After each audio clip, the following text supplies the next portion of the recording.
सभी दोस्तों का बहुत बहुत स्वागत है। दोस्तों, जैसे आप लोगों ने थंबनेल पे देखा, बात रोग, अर्थराइटिस, गठिया, जोड़ों का दर्द, शरीर के दर्द को जड़ से खत्म करें। जी हाँ मित्रों, आज के वीडियो में 3 आसान तरीका बताएंगे। पहला तरीका सुबह, दोपहर का तरीका और रात में। ये 3 तरीके आपको करना है सुबह, दोपहर और रात में। इन 3 तरीकों में किन-किन चीज़ों का प्रयोग होगा, कितनी मात्रा में कैसे उपयोग करना है, ये सारी जानकारी आपको शेयर करेंगे। अगर दोस्तों हमारे बताए गए नियमों का आपने सही तरीके से पालन किया, हमारे बताए गए दोस्तों सही चीज़ों का उपयोग किया, तो दोस्तों ये आपके पुराने से पुराने अर्थराइटिस, जोड़ों के दर्द, कमर का दर्द सब जड़ से ठीक हो जाएगा और दोबारा नहीं होगा और इसका कोई नुकसान भी नहीं होगा। दोस्तों, बहुत सारे हमारे पेशेंट इस बीमारी से मुक्ति पा चुके हैं, जड़ से ठीक कर चुके हैं और इनमें जो चीज़ें प्रयोग होगी वो महँगी नहीं है, एकदम सस्ती चीज़ें हैं। कुछ चीज़ें तो आपके किचन में भी होगी, आपके घर पे भी होगी, सिर्फ़ उन्हें आयुर्वेदिक तरीके से यूज़ करना है। आयुर्वेद में बताए गए समय के अनुसार, आयुर्वेद में बताई गई मात्रा के अनुसार सही तरह से फॉलो करना है। तो दोस्तों, आज के वीडियो में स्टेप बाय स्टेप हम इसके बारे में डिस्कस करेंगे। हो सकता है सारी जानकारी शेयर करने में ये वीडियो थोड़ी सी लंबी हो जाए, इसलिए दोस्तों इस वीडियो को स्किप मत करना। अगर एक भी पॉइंट आप मिस कर गए तो सही तरीके से इस उपचार को आप नहीं कर पाएंगे और इसका लाभ नहीं उठा पाएंगे। तो वीडियो को बिना स्किप किए अंत तक सुनिएगा। सुनने के बाद इस जानकारी को ज़्यादा से ज़्यादा लोगों तक शेयर करिएगा।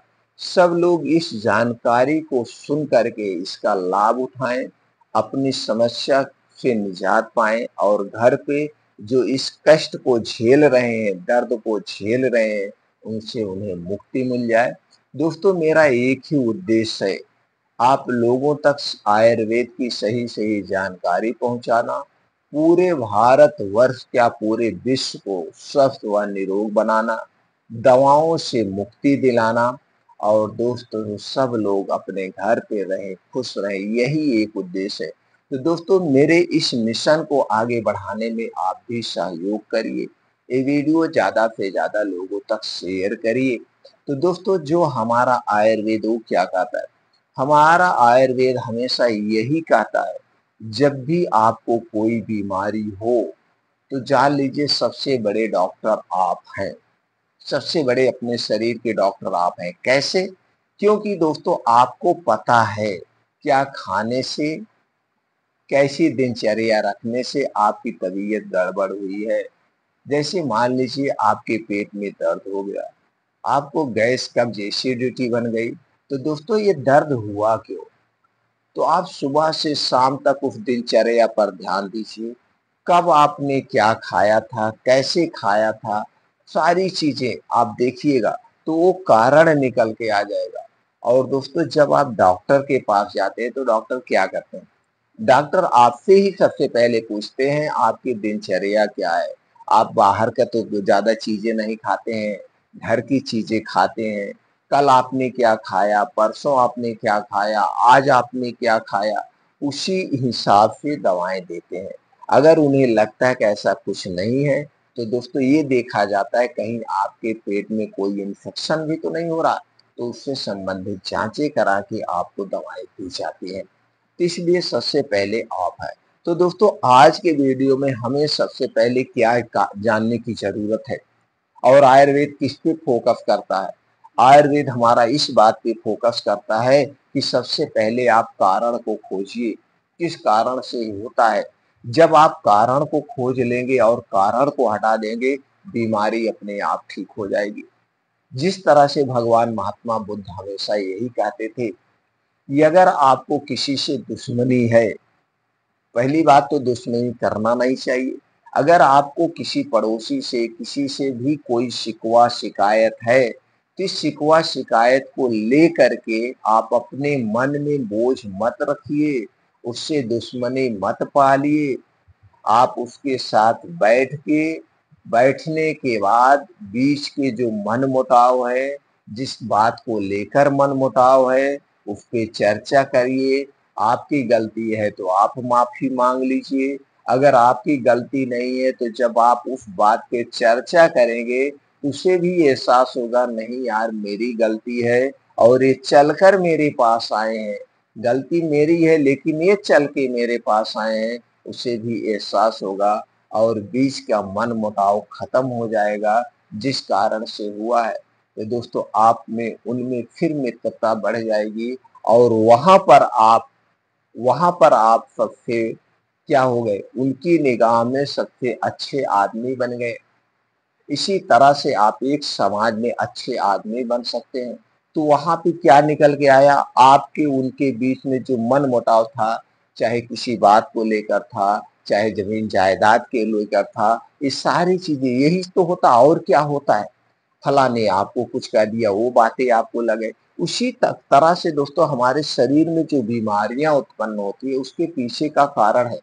और आज के समय में हम जो 50% लाइफस्टाइल यानी कि लाइफस्टाइल बीमारी को झेल रहे हैं, और इन 50% लाइफस्टाइल बीमारी को हम क्या मान बैठे हैं, असाध्य बीमारी मान बैठे हैं, और इसी के लिए हम सारी दवाएं खा रहे हैं। ये मानते हैं कि बीमारियां ठीक नहीं होगी, जबकि ये जो शरीर की 50% लाइफस्टाइल बीमारी है, हमारा आयुर्वेद कहता है कि इसे आप घर पे रह के अपने आप ठीक कर सकते हैं, अपने दिनचर्या में बदलाव करके, अपने खान पान में बदलाव करके। इसके लिए आपको प्राकृतिक नियमों का पालन करना होगा, क्योंकि दोस्तों ये जो हमारा शरीर है प्रकृति से बना हुआ है, और हमारे शरीर में 3 दोष पाए जाते हैं, वात दोष, पित्त दोष और कफ दोष। जब हमारे शरीर का ये वात, पित्त, कफ तीनों अप डाउन होता है, डिसबैलेंस होता है, तभी दोस्तों हमारे शरीर में बीमारियां होती हैं। और ये तीनों दोष क्यों अप डाउन होते हैं, जब हम उल्टा सीधा खाते हैं, बाहर की चीजें खाते हैं, तभी हमारे शरीर का दोस्तों ये 3 दोष बढ़ता है। अगर हमारे शरीर का वात दोष बढ़ गया तो 50 से 60% बीमारी होती है, पित्त दोष बढ़ गया तो 15 से 20% बीमारी होती है, और कफ दोष बढ़ गया तो दोस्तों 5 से 10% बीमारी होती है। तो आप समझ गए, एक तो हो गया। दूसरी तरफ हमारा शरीर क्यों बीमार होता है, जब हमारे शरीर में किसी पोषक तत्व की कमी होती है। जैसे मान लीजिए दोस्तों आपके शरीर में कैल्शियम और विटामिन डी की कमी हो गई, तो कैल्शियम और विटामिन डी की कमी के कारण हमारे शरीर का विकास रुक जाता है, शरीर में, कमर में, जोड़ों में दर्द होने लगता है। फिर हम क्या करते हैं, डॉक्टर के पास जाते हैं और डॉक्टर दर्द की दवा देते हैं, और कैल्शियम विटामिन डी का सप्लीमेंट्री, चाहे कैप्सूल के रूप में, चाहे टैबलेट के रूप में, चाहे पाउडर के फॉर्म में देते हैं, हम उनका सेवन करते हैं और उसकी पूर्ति हो जाती है। फिर हमारे शरीर का दर्द धीरे धीरे बंद होने लगता है। तो यहाँ पे क्या समझ में आया और क्या कारण निकल के आया, कारण यही निकल के आया, हमारे डेली रूटीन में हमारा खान पान ऐसा होना चाहिए जिसमें सभी प्रोटीन, विटामिन यानी पोषक तत्वों का समावेश हो। तो ऐसे डाइट का चुनाव करना चाहिए। दूसरी तरफ हमारे शरीर का वात, पित्त, कफ ना बढ़े, इसके लिए वात, पित्त, कफ को बढ़ाने वाली जो चीजें हैं उनका सेवन नहीं करना चाहिए। तो दोस्तों कौन सी चीजें हैं, जैसे बाहर की जितनी भी तली भुनी चीजें हैं, चाहे वो samosa, pakodi, toast, momos, junk food, fast food, डिब्बा बंद, पैकेट बंद जितने भी सामान है, ये सारी चीजें किससे बनती है, चीनी से बनती है, जो कि चीनी एक हमारे स्वास्थ्य के लिए खतरनाक है। दूसरी चीज है मैदा से बनती है। तीसरी चीज दोस्तों चीनी और मैदा से बना करके फिर इन्हें रिफाइन, डबल रिफाइन, या दोस्तों एक प्रकार का और तेल आता है जिसे आप पामोलिन कहते हैं, या डालडा में छाना जाता है। ऊपर से स्वाद बढ़ाने के लिए इसमें बेस डाला जाता है, कलरफुल बनाने के लिए आर्टिफिशियल कलर डाला जाता है, और जैसे कि दोस्तों आप जानते ही हैं, बन आज रहा है, इसे हम 1 साल, 3 महीने, 6 महीने बाद खाते हैं। जैसे ब्रेड बन रहा है, मैदा, चीनी, आटे से बन रहा है। ब्रेड आज बन रहा है, इसको हम 3-4 दिन बाद खाएँगे। क्या आप घर पे रोटी बना के 3-4 दिन बाद खा सकते हैं? नहीं खाएँगे। उसमें फफूंदी लग जाएगी, उसमें कीड़े लग जाएंगे। ब्रेड या टोस्ट इससे बन रहा है। और टोस्ट बिस्किट किससे बन रहा है? मैदा, चीनी से तेल में छाना जा रहा है। ऊपर से दोस्तों इसे पे 3 महीने तक सुरक्षित रखा जाता है। इसकी एक्सपायरी 3 महीने होती है। बिस्किट की एक्सपायरी 6 महीने होती है। आइसक्रीम की एक्सपायरी 1 साल होती है। अब बन इन्हीं चीजों से रहा है और फिर हम इतना दिन बाद खा रहे हैं। इतना दिन तक ये सुरक्षित रखा जा रहा है। तो सुरक्षित रखने के लिए इसमें कीड़े ना लगें, फफूंदी ना लगें, इसके लिए दोस्तों एक प्रकार का इसमें केमिकल मिलाया जाता है, जिसे आप ज़हर कह सकते हैं। अब दोस्तों ये सारे वेस्ट पदार्थ हो गए। अब आप वेस्ट पदार्थ जब आप खा रहे थे, कहाँ जा रहे हैं? ये आपके आंतों में चिपक रहे हैं।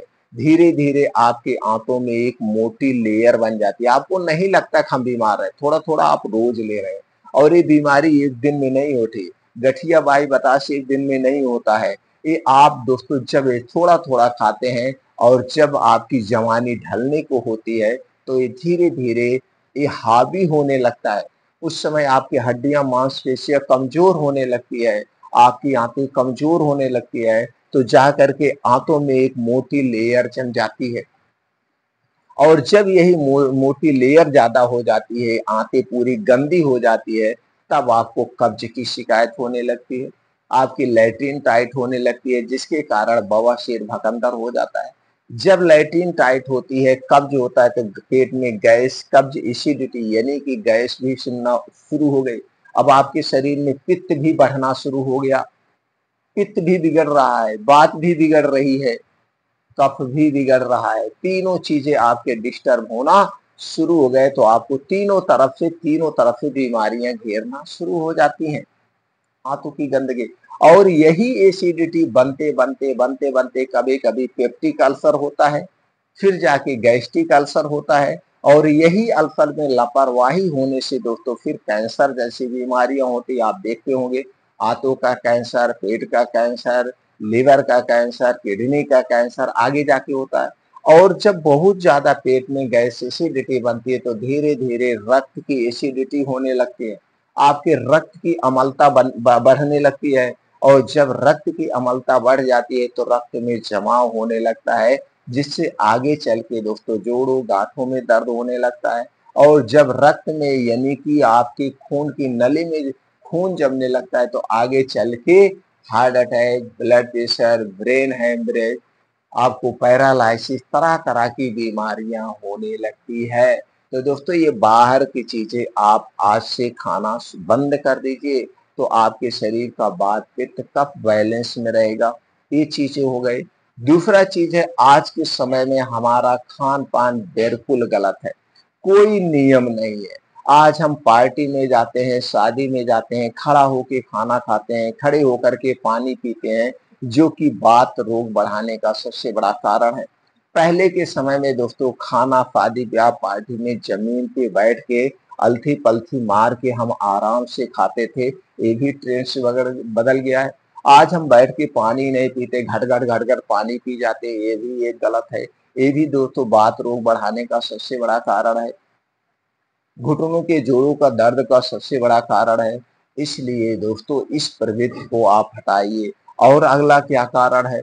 दोस्तों आज के समय में सबके घरों में लगभग 80 से 90% घरों में रात का खाना कितने बजे खाया जाता है? रात का खाना दोस्तों 10 से 11 बजे खाया जाता है, 11 से 12 बजे खाया जाता है। कुछ घरों में तो 12 से 1 बजे खाना खाया जाता है। अब जब इतनी रात को आप खाना खाते थे, खाना पचता नहीं है, ये खाना सड़ता है। और जितनी देर तक ये खाना आपके पेट में रहेगा, उतनी देर तक ये सड़ेगा। फिर क्या होता है, आपको रात में पेट फूलता है, आपको रात में गैस का एसिडिटी होती है, रात में हार्ट अटैक, तरह-तरह की बीमारियां होती इसी के कारण। ऐसा क्यों होता है? क्योंकि दोस्तों हमारे शरीर में एक जठर पाया जाता है, जिसे जठराग्नि कहते हैं। जिसे जठराग्नि कहते हैं, यही खाने को पचाता है, यही खाने को गलाता है, यह एक पाचक एंजाइम है, इसे आप कुछ भी कह सकते हैं। तो दोस्तों ये जठराग्नि जो है ये किस पे काम करती है? ये सूर्य की किरणों पर काम करती है। जैसे जैसे सूर्योदय होता है हमारा जठर उत्तेजित होता है। आप देखते होंगे आपको 10-11 बजे तक खूब जम के भूख लग जाती है, और जैसे जैसे सूर्यास्त होता है हमारा जठर स्लो हो जाता है। सूर्य डूबने के बाद स्लो हो जाता है। तो जब हम सूर्य डूबने के बाद जो कुछ खाते हैं वो जल्दी से डाइजेस्ट नहीं होता है, और जो सूर्य डूबने के बाद हम खा रहे हैं यही खाना अगर हम दिन में खाते हैं तो दोस्तों जल्दी से डाइजेस्ट हो जाता है। अगर आपको इसे समझना है तो आप देख लीजिए दोस्तों, आपके घर के आसपास चिड़िया होंगी, पशु पंछी होंगे। आप देखिए इस सूर्य डूबने के बाद कुछ नहीं खाते, इन्हें प्रकृति का नियम पता है। तो दोस्तों इस धारणा को आपको बदलना होगा। ये जो रात का खाना आप खा रहे हैं इसे आपको छोड़ना होगा। अगर आप वात दोष को ठीक करना चाहते हैं, आप वात रोग को ठीक करना चाहते हैं, आप बीमारियों को ठीक करना चाहते हैं, तो ये खाने का बदलाव आपको करना ही पड़ेगा। तो खाना कब है दोस्तों? खाना कब है? आपको सूर्य डूबने के 40 मिनट पहले खाइए। जैसे सूर्यास्त 7 बजे होता है गर्मी में, तो आपको 6 बजे खाना खा लेना है, और 6 बजे जो आप खाना खाएंगे एकदम हल्का सुपाच्य खाना होगा। गरिष्ठ भोजन नहीं होगा, मसालेदार नहीं होगा, गोश्त मछली अंडे नहीं होंगे, तली भुनी चीजें नहीं होगी, डेयरी प्रोडक्ट नहीं होगा, फल और जूस नहीं होंगे। बस हल्का सा सुपाच्य खाना लेना है, जो दोस्तों आधे पेट ही खाना है, भर पेट नहीं खाना। अगर ऐसा आप खाना खाएंगे तो यह खाना क्या होगा दोस्तों? 9 से 10 बजे नहीं, 6 बजे आपने खाया है तो 3 से 4 घंटे के अंदर पच जाएगा खाना पूर्ण रूप से। अब जब आप 10 से 11 बजे सोने जाएंगे तो दोस्तों क्या होगा? आप यहाँ पे शारीरिक रूप से और मानसिक रूप से सोने जा रहे हैं, तन मन धन से सोने जा रहे हैं। और यहाँ पे एक सबसे जबरदस्त फायदा जो होगा दोस्तों, आप डेली 16 घंटे का उपवास करते हैं। कैसे? दोस्तों आपने 6 बजे खाना खाया शाम को, अगले दिन आप खाना कब खाएंगे? 11 से 12 बजे, दिन में 11 से 12 बजे। तो यहाँ पे 16 घंटे का उपवास हो गया। और जब हमारा शरीर उपवास की कंडीशन में होता है तो हमारे शरीर का टेम्परेचर 2 से 3 डिग्री सेल्सियस कम हो जाता है, और जब हमारे शरीर का टेम्परेचर कम होता है तो हमारा शरीर अपने आप को ठीक करता है। ये तो हो गया पहला फायदा। दूसरा फायदा, जब हमारा शरीर उपवास के कंडीशन में होता है तो समय हमारा शरीर अपने आप अंदर की साफ सफाई का काम करता है। आप जो हमने बताया, आपने बाहर की चीजें खा के जो अपने आंतों को आप गंदा बना चुके हैं, आपके आंतों में जो कचड़े जमा हो जाते हैं, तो जब ये 16 घंटे की फास्टिंग होगा तो आंतों की, किडनियों की, पेट की, सब अपने आप ये आर्गन साफ सफाई का काम करेंगे। और जब दोस्तों उल्टे सीधे रातें दिन आप खाते रहते हैं तो इन्हें साफ सफाई का मौका नहीं मिल पाता है। इसे छोटे से एग्जाम्पल से समझते हैं। दोस्तों रोड है, अगर रोड पे गाड़ियां चलती रहेंगी तो क्या रोड की मरम्मत हो सकती है? क्या रोड की सफाई हो सकती है? नहीं हो सकती है। इसके लिए गाड़ी को दोनों तरफ से रोकना होगा, तभी रोड की साफ सफाई होगी। इसी तरह से हम उपवास करते हैं। दोस्तों जब हम उपवास करते हैं तब हमारे शरीर के सारे आर्गन अपने आप की साफ सफाई का काम करते हैं। अब जब आप 16 घंटे का उपवास करते हैं, इसके कितने फायदे हैं दोस्तों? आपके शरीर में जो 50% लाइफ स्टाइल बीमारियां हैं, खाना उल्टा खाने की वजह से बीमारियां हैं, वो बीमारियां कभी नहीं होगी।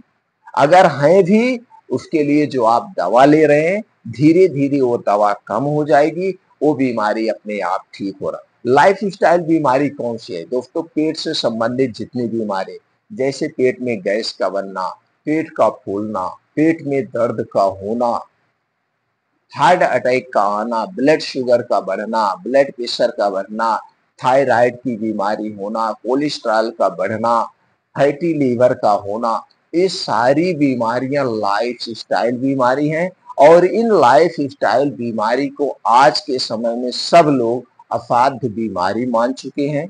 और ये मान के चलते कि हमारा ब्लड प्रेशर, हमारा ब्लड शुगर कंट्रोल नहीं होगा, हमें पूरी जिंदगी दवा खाना पड़ेगा, लेकिन वो अपने दिनचर्या में कोई बदलाव नहीं करते हैं। और जब तक आप अपनी दिनचर्या में बदलाव नहीं करेंगे, आपको पूरी जिंदगी दवा खाना ही पड़ेगा।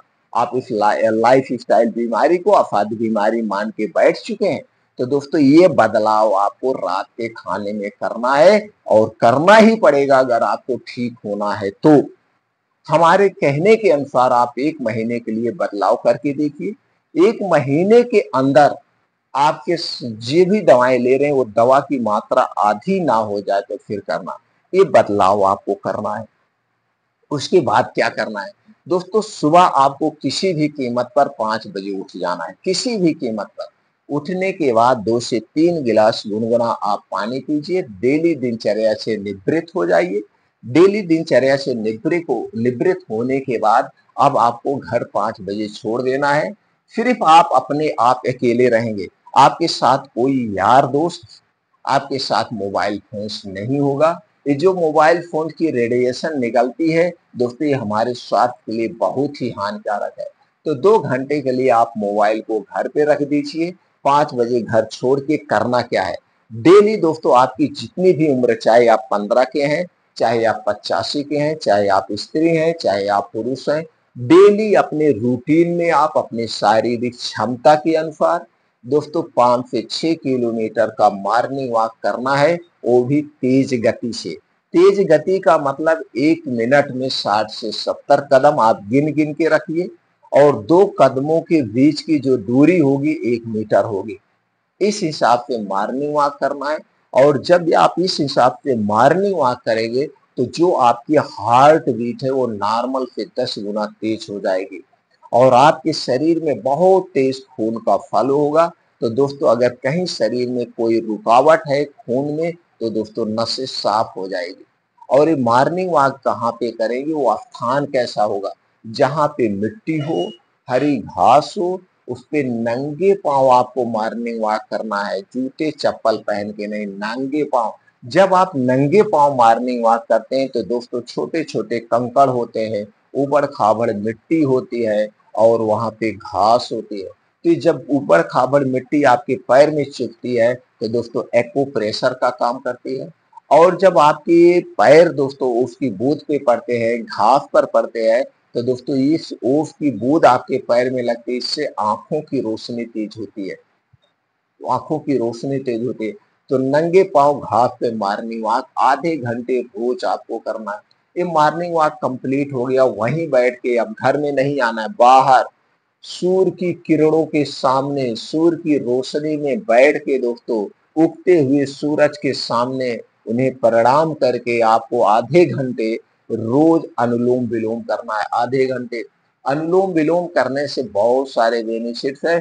उसके बाद 15 से 20 मिनट का आपको ध्यान करना है, मेडिटेशन करना है।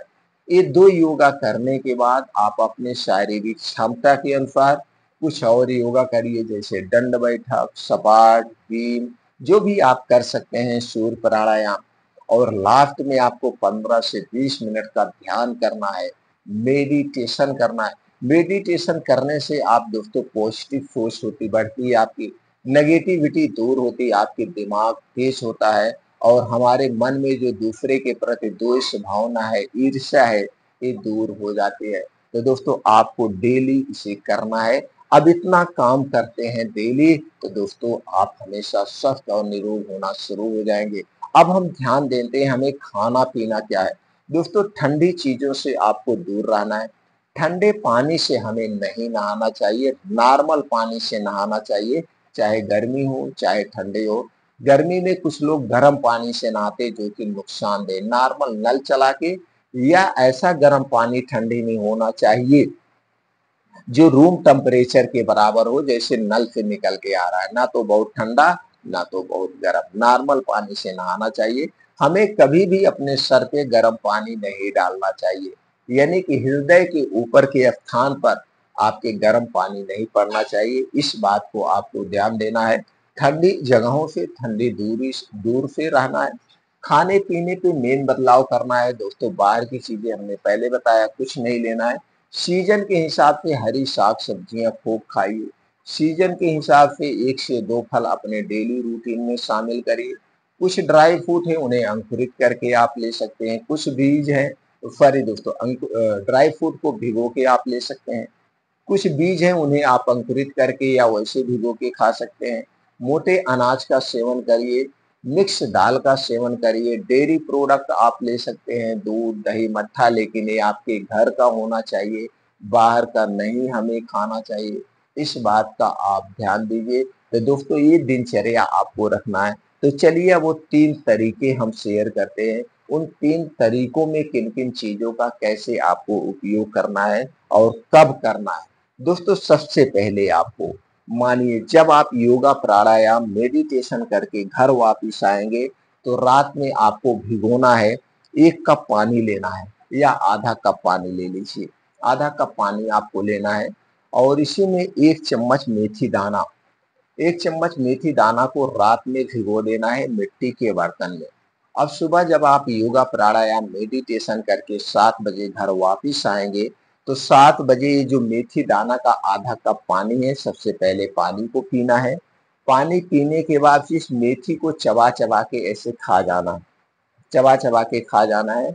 अब इसके 1 घंटे के बाद, अब इसकी जैसे 7 बजे आपने मेथी पानी पिया और मेथी को खा लिया, इसके 1 घंटे के बाद यानी कि 8 बजे आपको 1 सेब खाना है। 1 सेब, सेब का वजन जो होगा 250 से 300 ग्राम होगा। सेब में दोस्तों एक अल्काइन प्रोडक्ट पाया जाता है, अल्काइन तत्व पाया जाता है। सेब एंटीऑक्सीडेंट, डाइटरी फाइबर, सभी प्रकार प्रोटीन्स, विटामिन से भरपूर है। सेब हमारे स्वास्थ्य के लिए बहुत ही फायदेमंद है। तो एक सेब खाना है। अब सेब आपने मान लीजिए 8 बजे खाया है या साढ़े 8 बजे खाया है। अब इसके बाद आपको खाना है 11 से 12 बजे के बीच खाना है। यानी सेब खाने के 3 से 4 घंटे के बाद ही खाना खाना है। जब सेब बढ़िया से पच जाए, सेब खाने के 2 घंटे बाद तक कुछ नहीं खाना-पीना है। ये पहला सुबह का तरीका हो गया। अब इसके बाद जो कुछ आपको खाना-पीना है, आप अपने हिसाब से खाना को खाइए, जो आपके घर पे है, जैसे भी है, उसमें मैं कोई संशोधन नहीं करूँगा। जो चीज़ें आप है, वो खा सकते हैं। इसके बाद दोस्तों दोपहर में आपको क्या लेना है? जैसे दोपहर में जब आपने खाना खा लिया, खाना खाने के 1 घंटे के बाद, खाना खाने के 1 घंटे के बाद 1 कप दही चाहिए। लेकिन दही आपके घर की होगी और घर पे जब दही जमाना है, इसे मिट्टी के बर्तन में ही जमाना है और दही को जब भी खाना मिट्टी के बर्तन या काँच के बर्तन में ही खाना है। तो दोस्तों 1 कप दही में आपको मिलाना क्या है? चूना। यही जो पान में चूना खाया जाता है, पान में खाया जाने वाला चूना। कितना मिलाना है? 1 ग्राम। अब 1 ग्राम आप वज़न कैसे करेंगे? इसके लिए दोस्तों 1 गेहूँ के बराबर, 1 गेहूँ के बराबर चूना लेना है और इस चूने को उसी दही में मिलाना है और इसी दही को आपको खाना है दोपहर में खाना खाने के 1 घंटे के बाद। बस इतना ध्यान देना है, दही खाने के 2 घंटे बाद तक आपको कुछ नहीं खाना-पीना है। अब दोस्तों ये प्रयोग कौन नहीं करेगा? इसमें जो चूना प्रयोग हुआ है, ये चूना जिसको पथरी की शिकायत हो या पथरी की कभी समस्या हुई हो या पथरी का ऑपरेशन हुआ हो, दोस्तों उन्हें चूना नहीं खाना चाहिए। वो चूना नहीं खाएँगे, बाकी सब लोग इसका प्रयोग कर सकते हैं। तो पहला तरीका सुबह का हो गया मेथी, सेब और दोपहर में हो गया दही और चूना। अब हम चलते हैं रात वाले तरीके में। रात को आपको क्या लेना है? दोस्तों रात में आपको लेना है 1 गिलास दूध। रात में लेना है आपको 1 गिलास दूध। ये दूध आपके घर का होगा। ये दूध आपके घर का होगा और इसमें भैंस गाय का दूध मिल गया तो सबसे अति उत्तम है। पैकेट का दूध नहीं चाहिए। अब इस दूध को आप गैस पे चढ़ा दीजिए। अब इसी में डालना है सोंठ का पाउडर। इस सोंठ का पाउडर खरीद के मत लाइए, साबुत सोंठ लाइए और घर पे इसका पाउडर बनाइए। तो सोंठ का पाउडर बना करके आधा चम्मच इसी पाउडर को दूध में डाल के दूध को अच्छे से उबालना है। दूध जब अच्छे से उबल जाए उसे आप गैस से उतार लीजिए। उतारने के बाद उसी में मिलाना है अश्वगंधा पाउडर। 1 चम्मच अश्वगंधा पाउडर मिलाकर अब इसी दूध को आपको पीना है। कब पीना है? रात में खाना खाने के 1 घंटे के बाद। रात में खाना खाने के 1 घंटे के बाद इस दूध को पीना है और दूध पीने के 1 से 1.5 घंटे के बाद सोना है, तुरंत आपको नहीं सोना, इस बात को ध्यान देंगे। ये 3 तरीके आपको अपनाना है, लेकिन इन 3 तरीकों से पहले जो आपकी आंतें गंदी हो चुकी हैं, जो आपके आंतों में कचरा हो चुका है, कचरा जम चुका है, अब तक जो आप इधर-उधर का खाए हैं, उसके पहले आपको आंतों की साफ-सफाई करना है। अब आंतों की साफ-सफाई करने का सबसे बेस्ट और आसान तरीका आपसे शेयर कर रहे हैं दोस्तों। इसका कोई साइड इफ़ेक्ट, कोई नुकसान नहीं है। वो तरीका है दोस्तों पानी का एनीमा। आपको पानी का एनीमा लेकर अपने आंतों की साफ-सफाई करना है। ध्यान दीजिए दोस्तों, ये पानी के एनीमा का कोई आदत नहीं पड़ेगी और इससे कोई नुकसान नहीं होता है। पानी का एनीमा के लिए कौन-सा पानी चाहिए? यही पानी जो आप पीते हैं। बस इतना ध्यान देना, उसमें बालू वगैरह नहीं होना चाहिए। तो जो आप पानी पीते हैं, इसी पानी का आधा लीटर या 400 एमएल या आधा लीटर पानी का आपको रोज़ एनीमा 1 बार लेना है, रोज़ सुबह। इस एनीमा को कैसे आप लेंगे? तो इसके लिए दोस्तों आपको मिलेगा पानी का एनीमा सेट, मार्केट में मिल जाता है। इसे आप किसी भी सर्जिकल दुकान से खरीद सकते हैं। पानी आपके घर पे है। इस एनीमा को कैसे लेना है? तो दोस्तों इसके लिए आपके जो फैमिली डॉक्टर हैं या आपके मार्केट में जो निजी प्रैक्टिशनर होते हैं, वार्ड बाय नर्स होते हैं, इन्हें सब पता है। तो इनके पास जाएँगे, भैया हमें पानी का एनीमा लेना है। एक बार एनीमा कैसे लिया जाता है वो बता देंगे या कर देंगे, आप देख लीजिएगा। फिर उसी तरह से पानी का एनीमा आपको लेना है। पानी का एनीमा कितने दिन तक लेना है? लगातार आप 21 दिन तक लेंगे। इससे पूरी आंतों की साफ-सफाई हो जाएगी। 21 दिन के बाद हफ्ते में 1 बार एनीमा लेना है, फिर 15 दिन पे 1 बार, फिर महीने में 1 बार करके छोड़ देना है। इस तरह से आप अपने आंतों की खूब साफ-सफाई कर देंगे। दोस्तों इसका कोई नुकसान नहीं है और इससे आदत भी नहीं पड़ती है। तो दोस्तों इस तरह से इस एनीमा के माध्यम से आंतों की आपको साफ-सफाई करना है और आंतों की साफ-सफाई करना बहुत ज़रूरी है।